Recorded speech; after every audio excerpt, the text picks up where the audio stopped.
গাজা উপত্যকা জুড়ে ধ্বংসস্তূপের নিচে পড়ে আছে অনেক মরদেহ। এগুলো তোলার মতো ভারী যন্ত্রপাতি নেই স্থানীয়দের কাছে।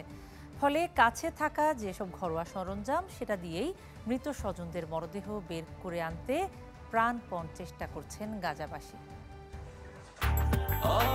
ব্রেকফাস্ট, টিফিন কিংবা স্ন্যাক টাইমে মজাদার আয়োজন মানে অল টাইম ব্রেড।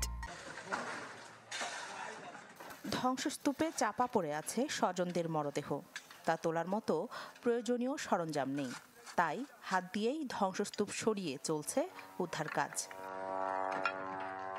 কেউ কেউ হাতুড়ি দিয়ে প্রাণপণ চেষ্টা চালিয়ে যাচ্ছেন মৃত স্বজনদের বের করার। গাজার প্রতি ঘরে ঘরে এখন এমন চিত্র।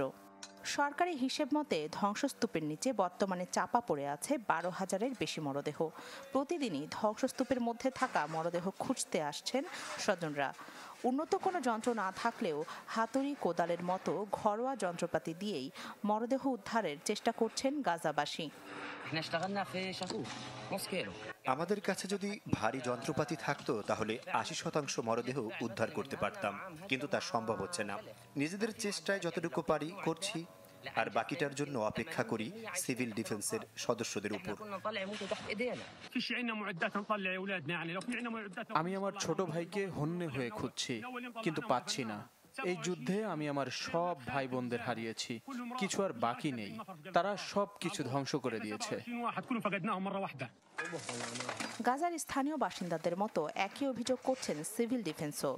পর্যাপ্ত যানবাহন, যন্ত্রপাতি ও সরঞ্জামের অভাবে ব্যাহত হচ্ছে উদ্ধার কাজ। তারা বলছেন অনেক মানুষই মারা গেছেন শুধু সময় মতো উদ্ধার করতে ব্যর্থ হওয়ায়।